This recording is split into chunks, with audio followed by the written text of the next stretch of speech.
On February 28, 2026, the Strait of Hormuz closed. Not partially, not symbolically, the waterway that carries 20% of the world's oil supply, 1 in every 5 barrels burned on Earth, went silent. 33 kilometers wide. That is the distance. 2 shipping lanes, each 3 kilometers across, separated by a buffer zone no wider than a few city blocks. Through this gap, more than 80 vessels pass every day, supertankers so large they need 2 nautical miles to stop, each carrying enough crude oil to fuel a mid-sized country for a week.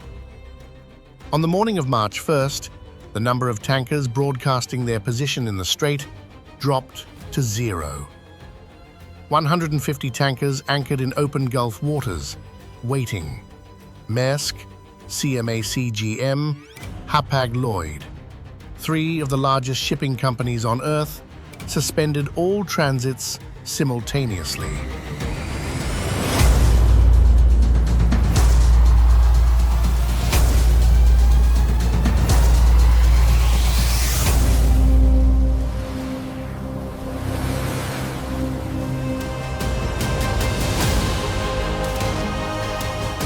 By March 2nd, war risk insurance had been pulled for every vessel in the region.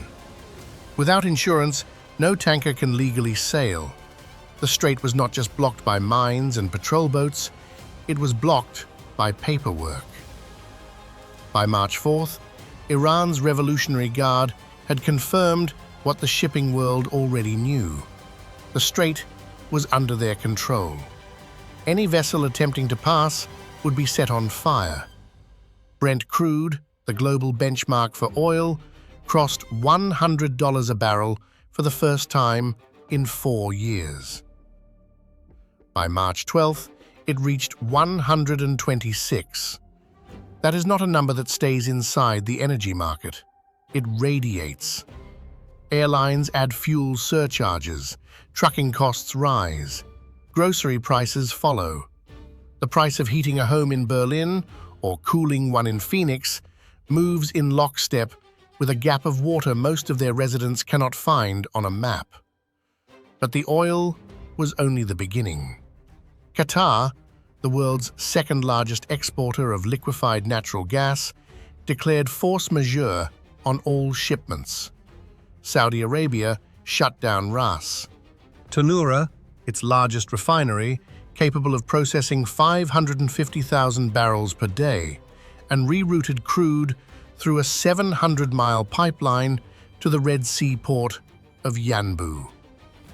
Iraq cut production at Basra by 70%, from 3.3 million barrels a day to 900,000.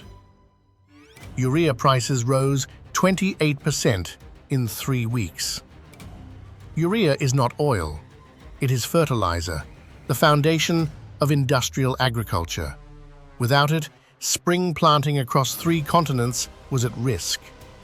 The connection between a strait in the Persian Gulf and a wheat field in Kansas is not metaphorical.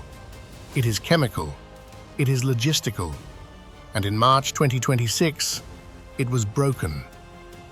The Gulf states that depend on desalinated seawater, water processed in plants whose chemicals arrive by ship, began to calculate how long their reserves would last.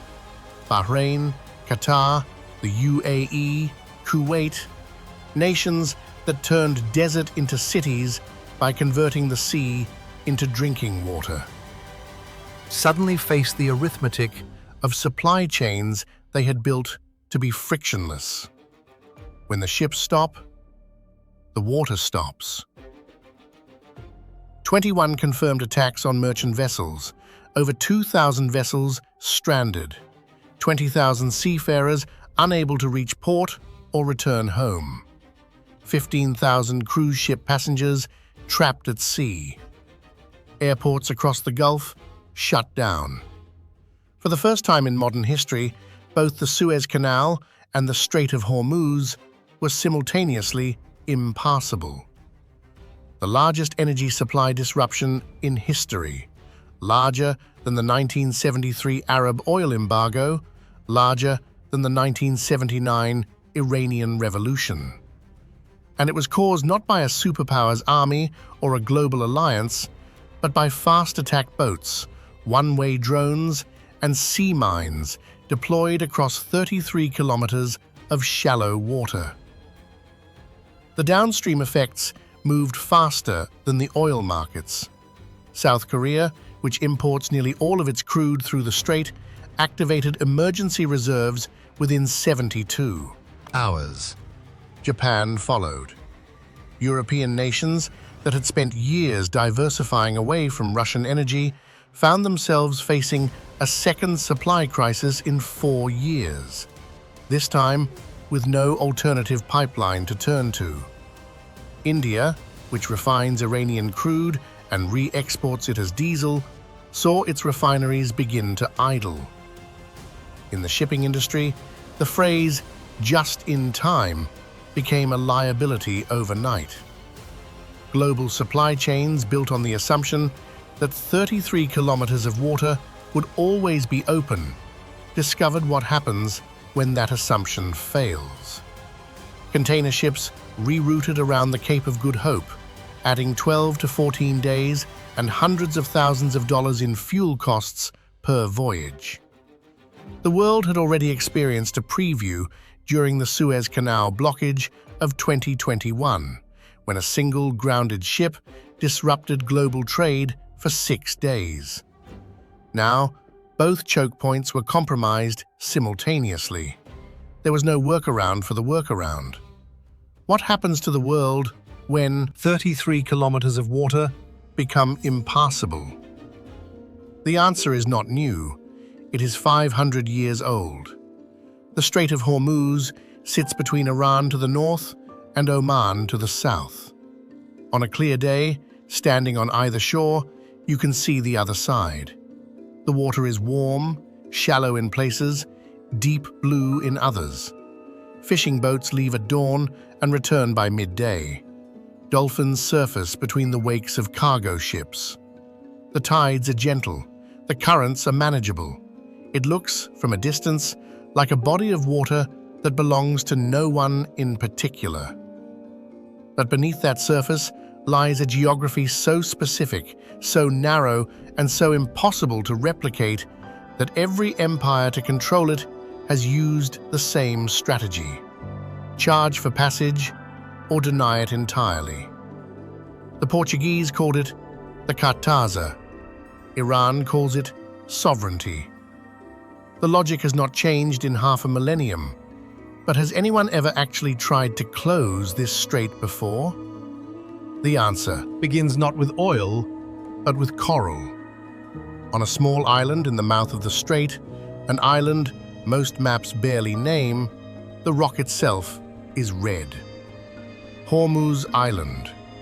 600 million years of geological compression have turned its soil into a palette of more than 70 mineral colors: ochre, crimson, silver, black.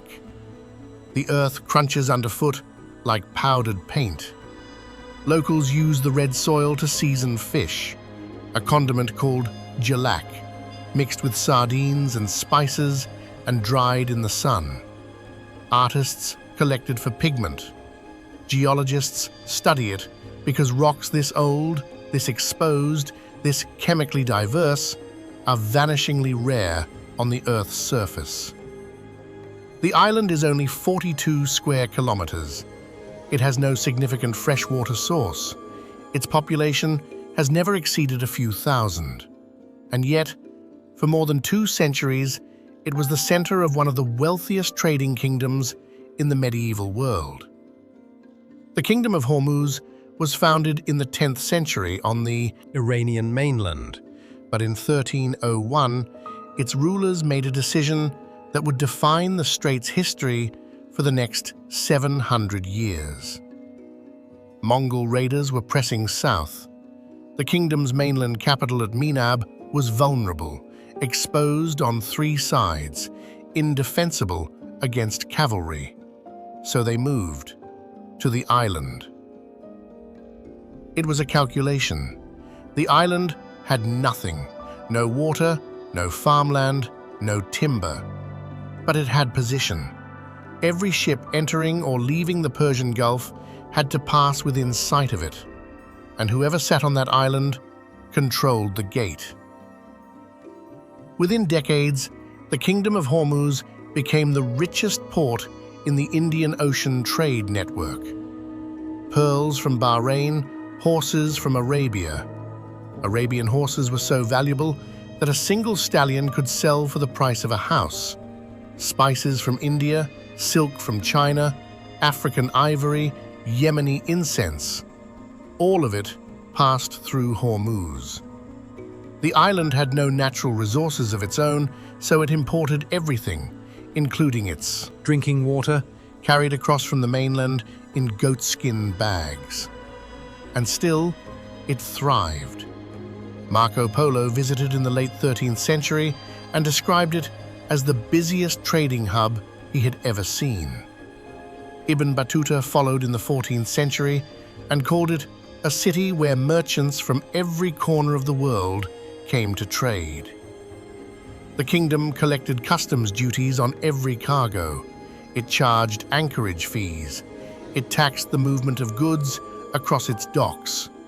It ran a merchant navy that enforced trade routes across the Arabian Sea. At its height, the kingdom's annual revenue from customs alone exceeded that of most European states. The Sultan lived in a palace whose floors were said to be laid with Chinese porcelain. The harbor could accommodate 400 ships at once. Travelers described warehouses stacked to the ceiling with pepper, cinnamon, and cloves, spices that were worth more than gold by weight in European markets. It turned geography into revenue. And for 200 years, it worked. Then, the Portuguese arrived. It is September 26, 1507. A Portuguese fleet appears at the harbor of Hormuz. The commander, Afonso de Albuquerque, has defied his own king's orders to come here. His men are starving. 120 are sick. He has lost ships to storms and desertion. But Albuquerque has looked at a map and seen what every power after him will see. This strait is the lock, and he intends to hold the key. He will later write, "I was forced to change course, to seek the Strait of Hormuz to find supplies, and die like knights, rather than starving little by little." Within weeks, he will build a fortress from the island's own red coral stone and implement the cartaza, a document that grants safe passage to ships willing to pay. Every vessel entering or leaving the Gulf must carry one. Those without are seized. Those who resist are burned. The Portuguese do not need to patrol every mile of coastline. They need only sit at the gate and check papers. Portugal will run this system for 115 years. The fortress still stands. Its walls are crumbling, its ramparts open to the sky, but the red stone from which it was built has barely faded. Portuguese cannons still point toward the shipping lanes that now carry oil instead of spices, but serve the same function they served in 1507. Albuquerque understood something that every subsequent power has confirmed. You do not need to own the Gulf. You do not need to invade Iran or conquer Arabia or control every port along the coast. You only need to hold the gap. 33 kilometers, 2 shipping lanes, 1 fortress. In 1622, the Portuguese were driven out by a joint Persian and English force. Shah Abbas of Persia allied with the East India Company. The English wanted trade access. The Persians wanted their strait back. Together, they besieged the fortress for 2 months, cut off its water supply from the mainland, and burned the garrison out. But the system Albuquerque built did not die with his empire. It was inherited, first by the Persians, then by the British, who established naval bases across the Gulf in the 19th century, then by the Americans, who took over after 1945. The names changed.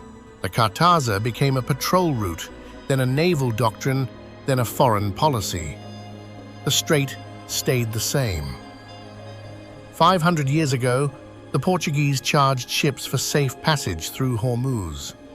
In March 2026, Iran's parliament began drafting a bill to do exactly the same thing: formalize transit fees for vessels passing through what Iran considers its sovereign waters.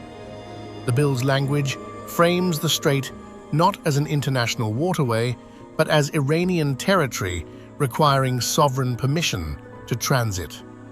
The cartaza, reborn. But the strait is not only a line on a naval chart. People live here. They have always lived here. On the Omani side, the Musandam Peninsula juts northward into the strait like a broken finger, a wedge of Omani territory separated from the rest of the country by the United Arab Emirates. The coastline here is not sandy, it is vertical. Limestone cliffs drop straight into water so deep it turns black within meters of the shore. The fjords of Musandam are sometimes called the Norway of Arabia, and the comparison is not exaggerated. Sheer rock walls rise hundreds of meters on either side of channels barely wide enough for 2 boats to pass. At the tip of the peninsula, accessible only by boat, sits the village of Kumzar. 700 people. No road in, no road out. A single path cut into the cliff above the harbor. Houses stacked against the rock face in terraces of white and blue. A mosque, a school, a clinic with a single doctor who rotates in from Kasab. A desalination unit that hums through the night, turning the strait's salt water into the drinking water the village cannot survive without. The people of Kumzar speak Kumzari, a language found nowhere else on earth. It is not Arabic, it is not Farsi. It is a blend of both, with fragments of Portuguese, Hindi, and Baluchi folded in over centuries of trade and intermarriage across the strait. Linguists classify it as a southwestern Iranian language, one of the most endangered in the region, spoken by fewer than 4,000 people, most of them from this single village and its diaspora in nearby towns. The villagers themselves describe it more simply. It is theirs. Muhammad Ali Kumzar has fished these waters for more than 40 years. He sets out before dawn, his boat passing between the same cliffs his grandfather navigated, heading into the same shipping lanes where supertankers once moved in slow procession.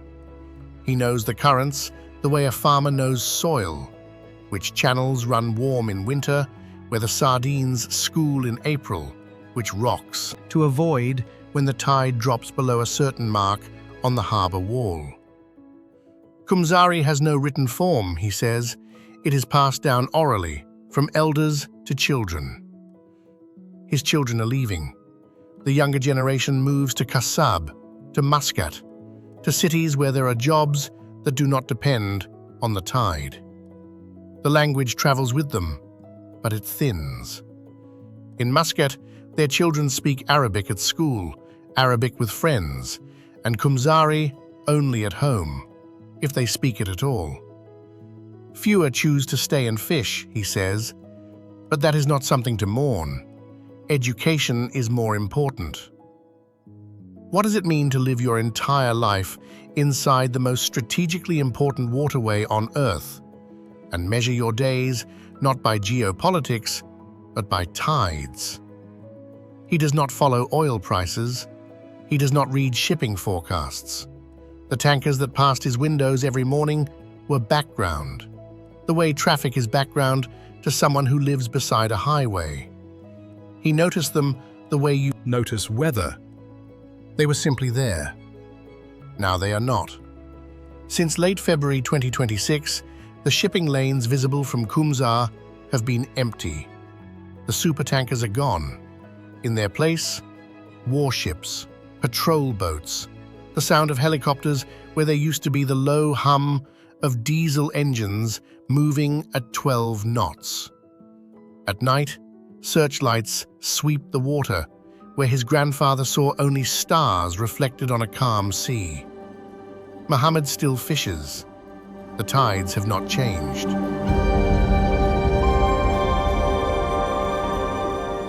Across the strait, on the Iranian side, lies Keshem, the largest island in the Persian Gulf. 135 kilometers long, wider than some countries are deep.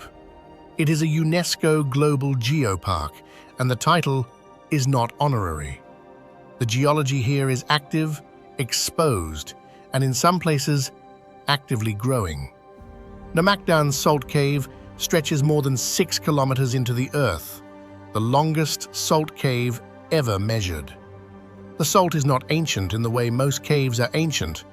It is being pushed upward by tectonic pressure, forming new chambers, new passages, new crystalline structures that did not exist a decade ago.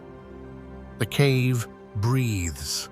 Salt stalactites grow at rates visible within a human lifetime, centimeters per year in some sections, fast enough that researchers who return annually find rooms reshaped. Stars Valley is a canyon system carved not by water, but by wind and salt dissolution. Pillars, arches, and hoodoos that look extraterrestrial. The locals call it the Valley of the Stars because they believe a star fell here and created the formations. Geologists call it halotectonics, the movement of salt through rock under pressure, and consider it one of the best surface expressions of the process anywhere on Earth. Deeper into the island, Chaku Canyon cuts through limestone in narrow gorges where ancient wells, some more than 1,000 years old, still hold water. The engineering is simple and precise. Channels cut into rock direct seasonal rainwater into underground cisterns sealed with local clay. The water stays cool year-round, insulated by the stone. Villages that had no rivers and no springs survived on this system for centuries. At the southern edge of Keshem, in the village of Loft, wind towers rise above flat-roofed houses. 366 wells, one for every day of a leap year, once supplied the village with water drawn from deep aquifers. The wells are mostly dry now, but the wind towers still function, catching the sea breeze and channeling it downward into living spaces, cooling homes without electricity in a climate where summer temperatures routinely exceed 50 degrees Celsius. The women of Loft wear borga, embroidered face masks with a rigid central ridge, traditionally dyed with indigo and decorated with metallic thread. The masks are not a sign of seclusion. They are adornment, cosmetic, cultural, and fiercely personal. Each mask is unique. Grandmothers wear them. Young women wear them. They are as much a part of Keshem's identity as the geology, and as endangered. Younger generations in the cities are less likely to maintain the tradition. And at the island's eastern shore, the Lenge shipyard operates as it has for generations. Wooden boats, Lenges, are built entirely from memory. No blueprints, no computer models. A master builder walks the keel, marks the ribs with a piece of chalk, and his team shapes the hull by eye. The ribs are spaced by arm's length. The planking thickness is judged by feel. The boats are caulked with a mixture of fish oil and lime. UNESCO has recognized this as intangible cultural heritage. The boats are seaworthy. Some cross to Africa and back. In early March 2026, reports indicated that Kesham's desalination facility was struck, disrupting water supply to roughly 30 villages on the island.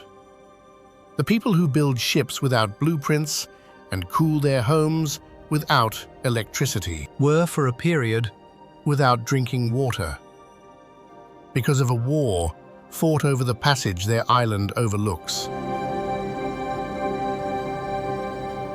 But the ecosystem of the strait does not read the news. In the shallow, warm waters between Kesham and the Musandam Peninsula, Indo-Pacific humpback dolphins hunt in pods of 5 to 15. They are not the grey, sleek dolphins of open ocean documentaries. These are stockier, pinker, slower, adapted to coastal waters so warm and saline that most marine mammals avoid them entirely. Their pink coloration is not pigment. It is blood flow, capillaries near the skin's surface that help regulate body temperature in waters that can reach 35 degrees Celsius in summer. They bow ride alongside fishing boats. They spin at the surface for reasons marine biologists still do not fully understand. Some researchers believe it dislodges parasites, others that it serves a social function within the pod. They navigate waters shared with supertankers, drawing 20-meter drafts, vessels so large that their propeller wash can be felt half a kilometer away. The dolphins do not follow maritime borders. They do not recognize patrol zones or military exclusion areas. They swim between Iran and Oman the way they have for thousands of years, indifferent to the flags above the water. Since February 2026, the tankers are gone. The warships are louder, faster, and more frequent. The dolphins are still here. South of the shipping lanes, along the Iranian coast between Kesham and Bandar Abbas, 8,000 hectares of mangrove forest rise from the tidal flats. The Hara Forest, a UNESCO biosphere reserve. Avicennia marina, grey mangroves, growing in water that would kill virtually any other tree on Earth. The mechanism is extraordinary. Each tree absorbs seawater through its roots, filters out up to 90% of the salt through a biological desalination system embedded in the root membrane, and excretes the remaining salt through its leaves. You can taste it. Lick a mangrove leaf and it is salty. The tree is drinking the sea and sweating out what it cannot use. The root systems are architectural. They rise above the waterline like stilts, creating a lattice of breathing tubes called pneumatophores, finger-like projections that poke through the mud at low tide, absorbing oxygen directly from the air. At high tide, the roots are submerged. At low tide, they breathe. The forest operates on the same tidal schedule as the fishermen. The forest is a nursery. Fish, shrimp, and sea turtles breed in the protected root systems. Flamingos arrive every November, tens of thousands of them, turning the tidal flats pink, regardless of what is happening in the shipping lanes a few kilometers away.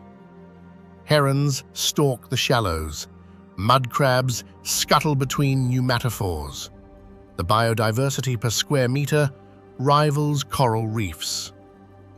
The mangroves are also fragile.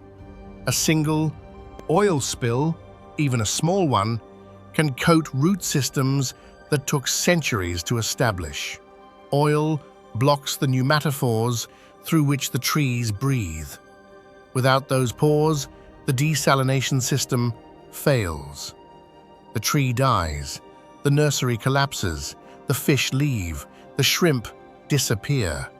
The flamingos do not return. The tankers pass, the mangroves grow, the tides come and go. The forest does not know about the oil or the war. Bandar Abbas is the largest city on the Iranian side of the strait. It is also the headquarters of the Islamic Revolutionary Guard Corps Navy, the IRGC's Maritime Division, responsible for the fast attack boats, one-way drones, and sea mines that have made the 2026 blockade possible. The IRGC Navy is separate from Iran's regular navy, a parallel military structure with its own chain of command, its own budget, and its own doctrine.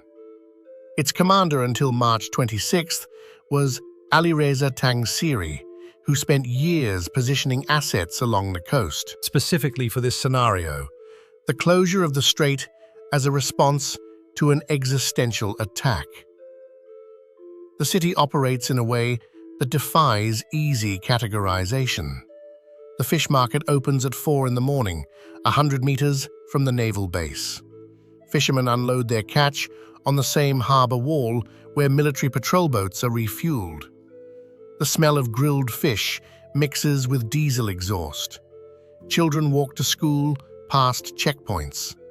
Street vendors sell shandies, a local flatbread baked against the wall of a clay oven, on the same block where military trucks idle at intersections.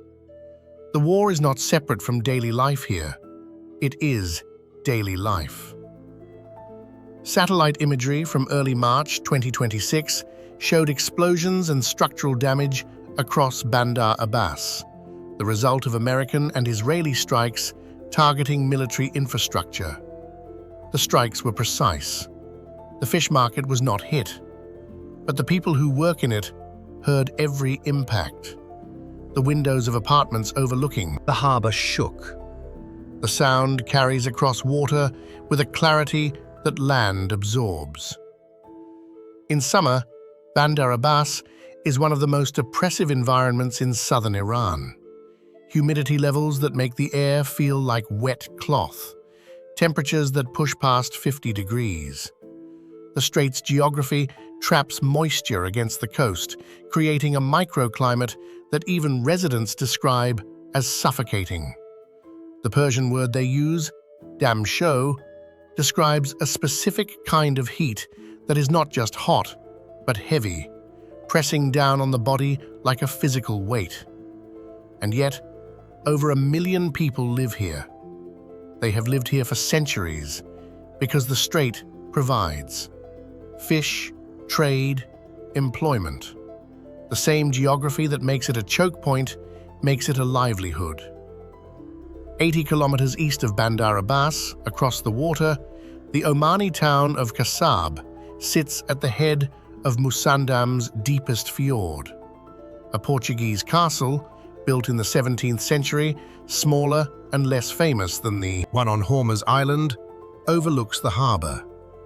Traditional dhow trading vessels have crossed between Kasab and Iranian ports for centuries, carrying goods that official customs records often do not mention. The smuggling trade between Iran and Oman is not a secret. It is not even, in the strictest local sense, considered smuggling. It is trade, the same trade that has moved across the strait since before the Portuguese, before the Kingdom of Hormuz, before any power thought to draw a line across water and call it a border. Cigarettes, electronics, and textiles move south from Iranian ports. Fresh food, goat meat, and diesel move north from Oman. The dhows leave at dusk and return before dawn, navigating by the same stars and shoreline landmarks that their captains' great-grandfathers used.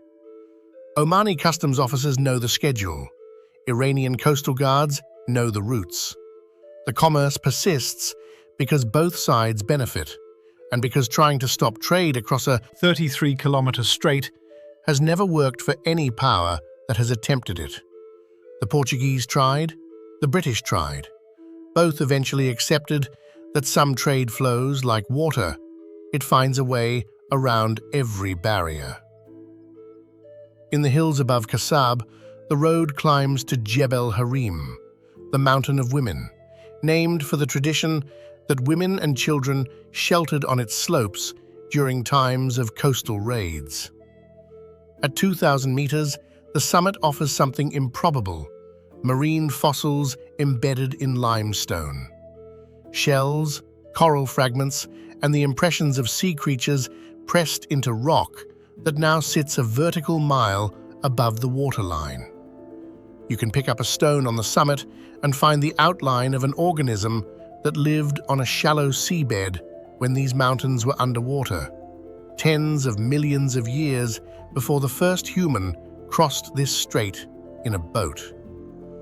The explanation is tectonic, the same collision between the Arabian and Eurasian plates that created the Zagros. Mountains of Iran pushed this seabed upward, meter by meter, over millions of years. The mountains remember what they used to be: ocean floor. The strait itself is a remnant of that process, a gap that the plates never fully closed. From the summit, on a clear day, you can see the full width of the strait.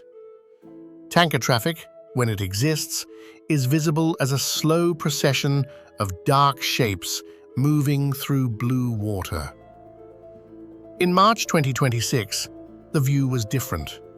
Empty lanes, a single grey warship, the wake of a patrol boat cutting a white line across water that used to carry the world's economy.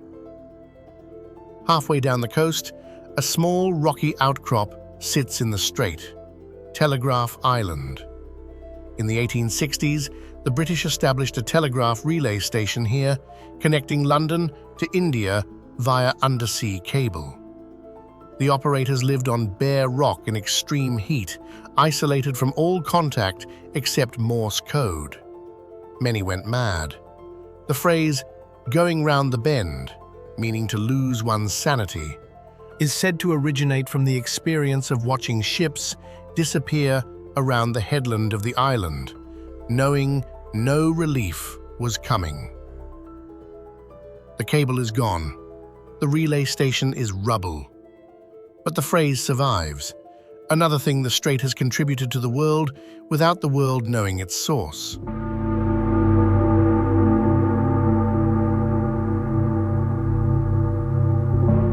But has this strait ever been a place where ordinary people died because of the decisions of distant powers? The answer is not distant. It is 38 years old, and in Iran, it is not history.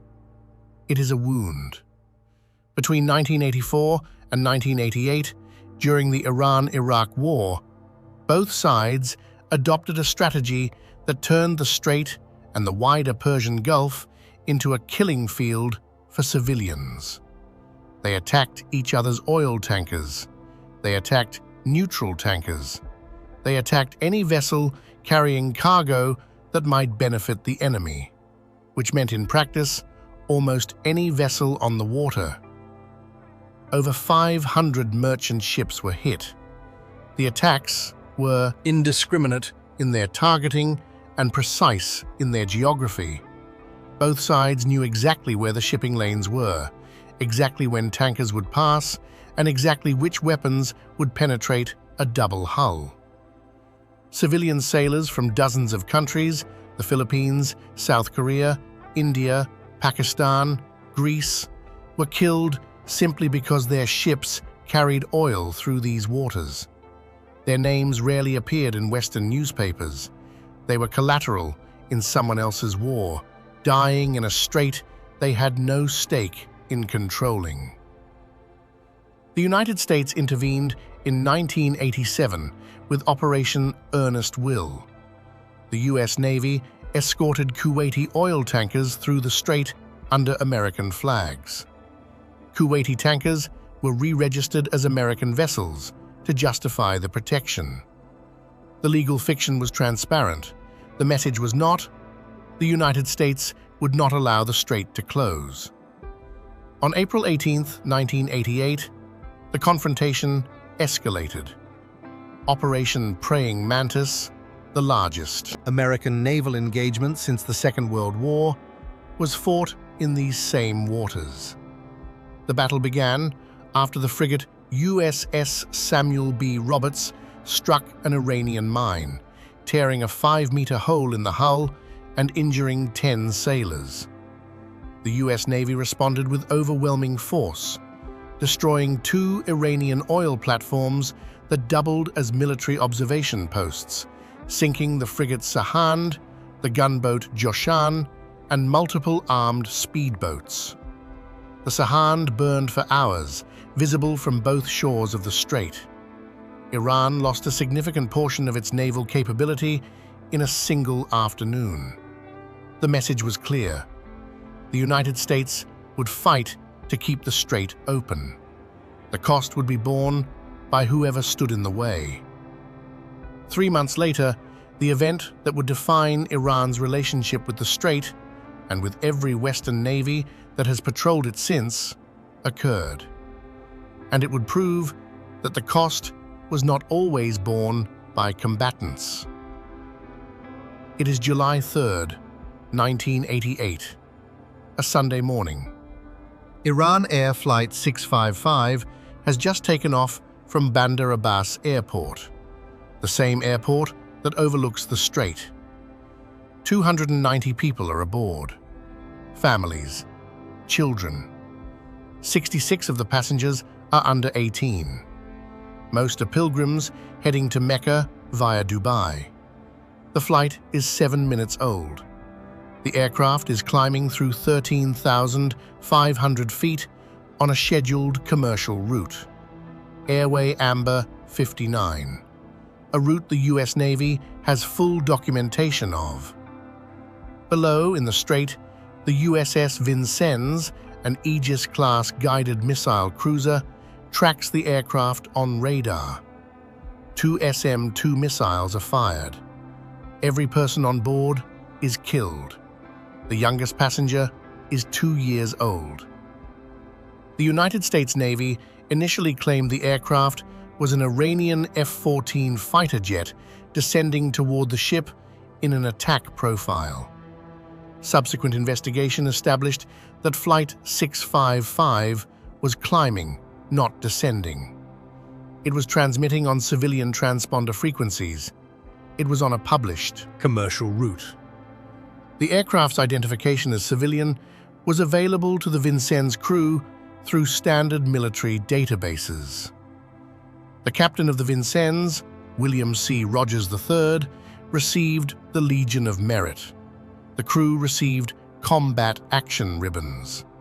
The United States has never formally apologized.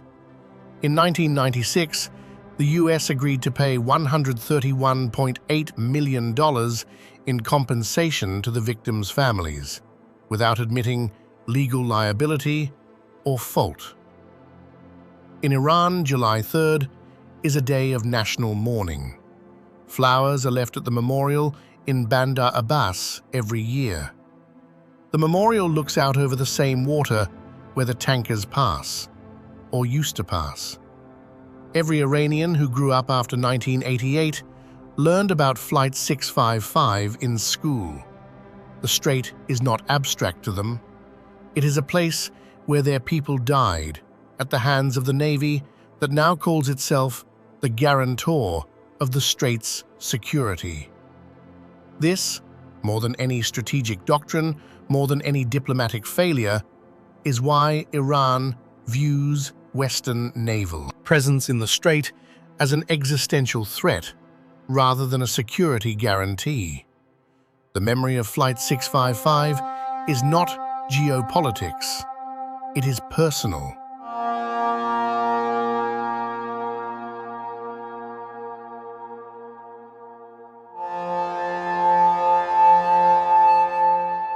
And so, in February 2026, when American and Israeli bombs fell on Iranian military facilities in Operation Epic Fury, and the Supreme Leader Ali Khamenei was killed in the opening salvo, the IRGC turned to the only leverage geography has ever offered this coastline. they closed the strait. The military logic was asymmetric, and by the standards of naval warfare, remarkably cost-effective. Iran does not have aircraft carriers. It does not have a blue water fleet capable of confronting the United States in open ocean. What it has are fast attack boats, small, cheap, and fast enough to swarm a carrier group in confined waters. One-way explosive drones that cost a fraction of the missiles used to shoot them down. Sea mines that can be laid from fishing boats at night.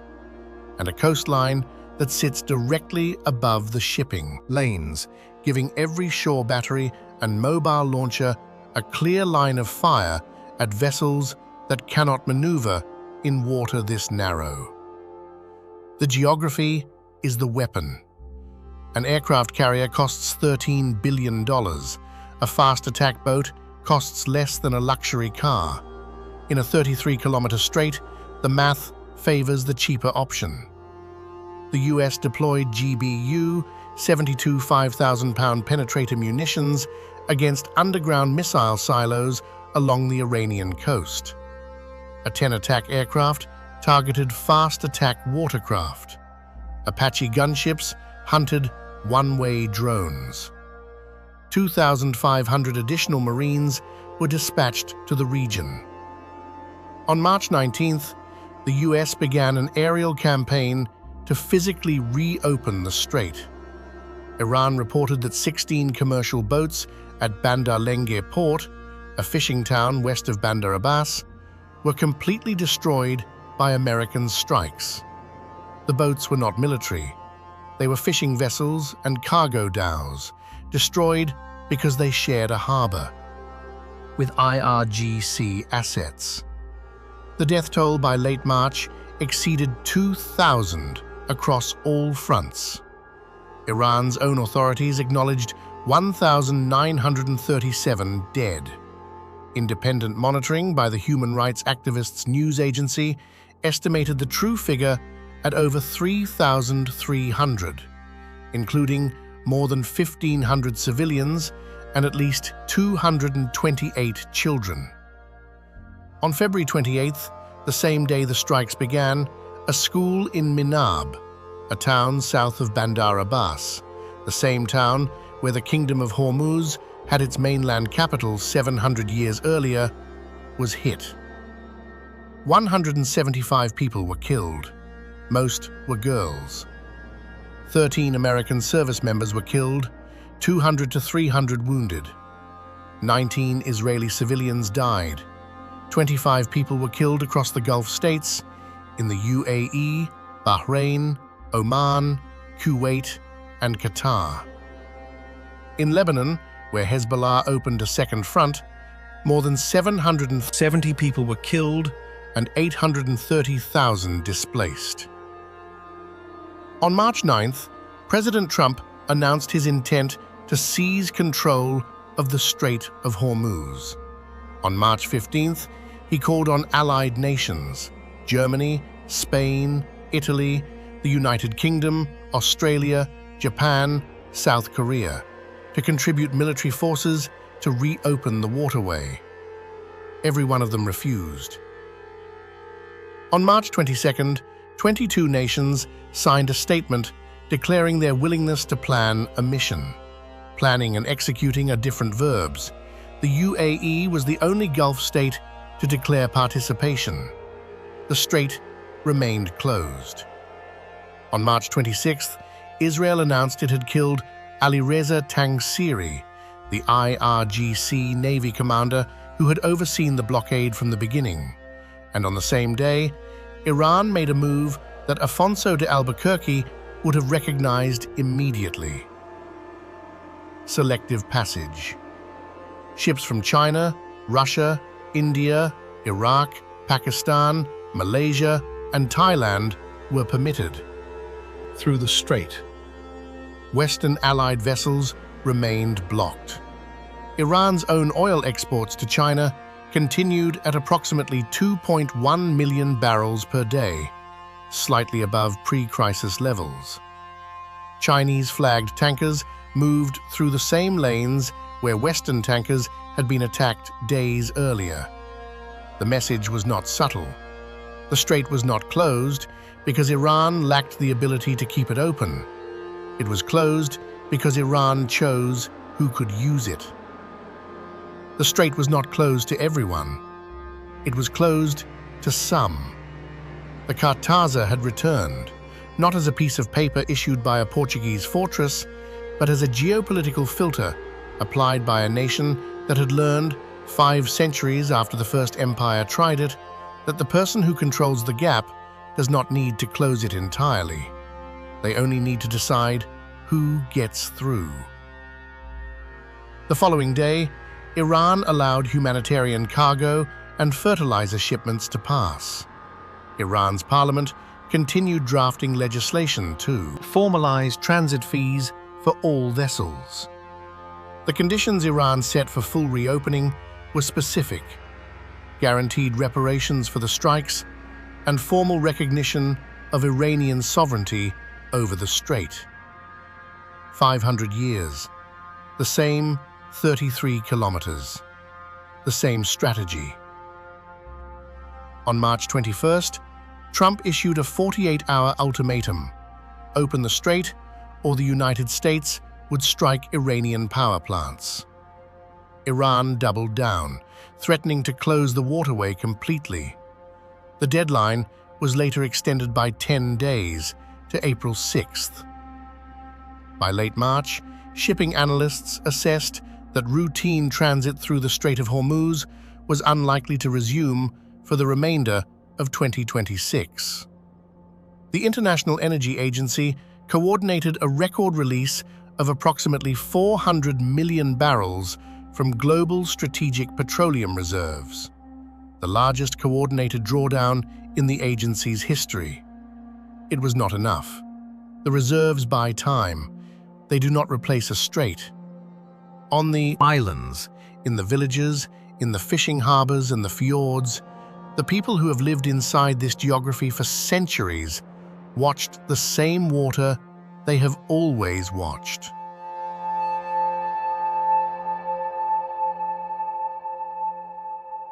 In the warm shallows off the Omani coast, hawksbill sea turtles navigate by magnetic field, returning across decades to the exact beaches where they hatched, burying their eggs in the same sand on the same shores, regardless of what flag flies above them.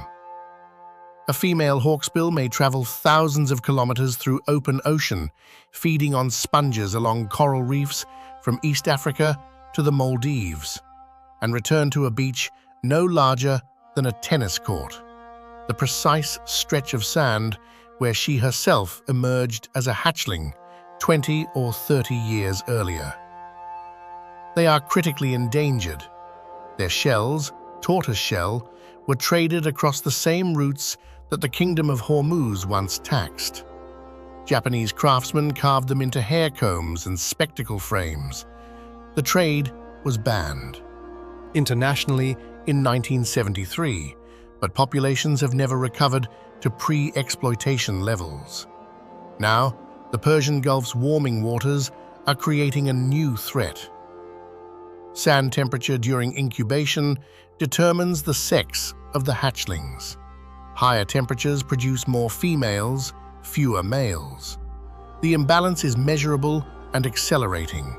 Within a generation, some nesting populations may lose the genetic diversity they need to survive.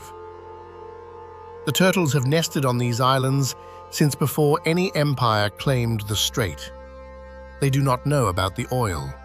They do not know about the cartaza. They return because the magnetic signature of their birth beach is encoded in their biology, and nothing, not warming seas, not naval warfare, not 5 centuries of human conflict, has erased that signal. Larak Island, a speck of rock in the narrowest part of the strait, is where Iran controls selective passage. On March 25th, Chinese COSCO container ships were forced to U-turn at Larak after initially being denied entry. The island is the choke point within the choke point. South of Larak, Hengam Island's silver-flecked beaches, natural mica embedded in the sand, catch sunlight in ways that make the shoreline shimmer. No cars, 2 villages. Indo-Pacific humpback dolphins surface offshore, spinning in the same waters where, on most days, supertankers draw their deepest drafts. Further out, the disputed islands, Abu Musa and the Greater and Lesser Tons, sit in the western approach to the strait. Iran seized them in 1971, 2 days before the UAE's independence. Control of these islands means control of the shipping channels. The dispute has never been resolved. On the Saudi side, the 700-mile east-west pipeline, originally built for emergencies, was repurposed overnight. Crude that once flowed to Ras Tanura on the Gulf Coast now flows to Yanbu on the Red Sea, bypassing the strait entirely. The port of Jeddah saw a 33% increase in shipping traffic within weeks. Fujairah, the UAE's oil terminal on the Gulf of Oman, outside the strait, strained under the sudden load of rerouted cargo. Further south, the Omani ports of Duqm and Salalah, alternative routing options beyond the strait's reach, were both struck by drones in March 2026. There was no safe option, only less dangerous ones. And on Karg Island, 200 kilometers up the Iranian coast, handling 90% of Iran's crude exports, American strikes hit military facilities but left the oil infrastructure intact. The island was leverage. Destroy it, and Iran has nothing left to negotiate with. Leave it, and Iran has a reason to talk. The calculus was not moral, it was architectural. The strait teaches every power the same lesson. You can threaten the lock, but you cannot destroy it without destroying what you came to protect.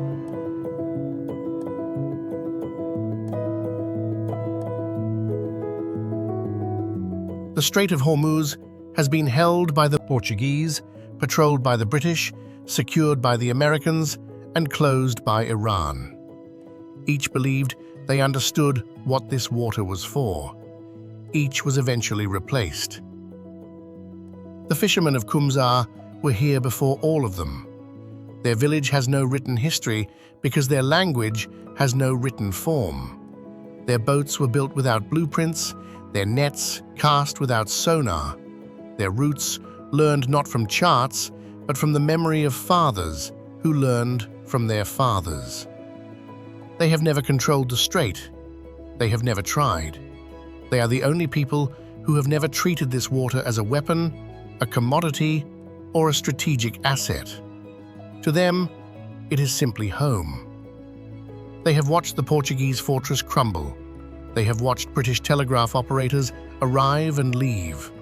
They have watched American warships anchor in waters their grandfathers fished alone. They have watched supertankers appear, grow larger, grow more frequent, and now disappear. And through all of it, they have set out before dawn and returned by midday, because the sardines do not care about empires, and the tides do not wait for ultimatums. Muhammad Ali Qumzar still sets out before dawn. The cliffs are the same, the tides are the same, the water is the same water it has always been.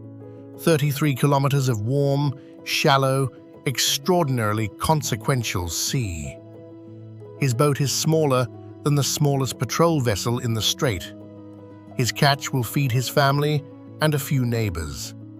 His contribution to the global economy is invisible, and yet he is the only person in this entire story who has never needed the strait to be anything other than what it is: water with fish in it.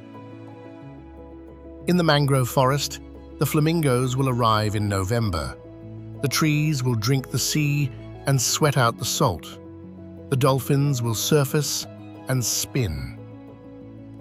On the seabed below the shipping lanes, unexploded ordnance from the tanker war still sits in the silt. Mines laid in the 1980s, corroding slowly, occasionally detonating when trawler nets drag across them. The Strait remembers every war fought over it, even the ones the world has moved on from. Iran Air Flight 655's memorial still overlooks the water. The flowers are still placed every July. The youngest passenger was 2 years old. The captain of the ship that fired the missiles received a medal. The Strait does not editorialize. It simply holds the evidence. On Hormuz Island, the Portuguese fortress is slowly returning to the earth from which it was built.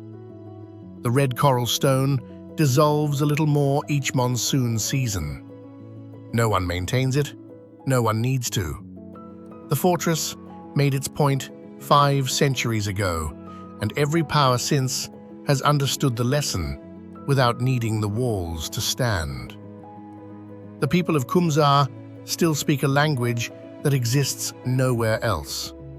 The women of Loft still wear Borger masks that no factory produces. The lenge builders of Keshem still shape hulls by eye. The mangroves still desalinate the sea through routes that predate every navy that has ever claimed jurisdiction over the water they grow in.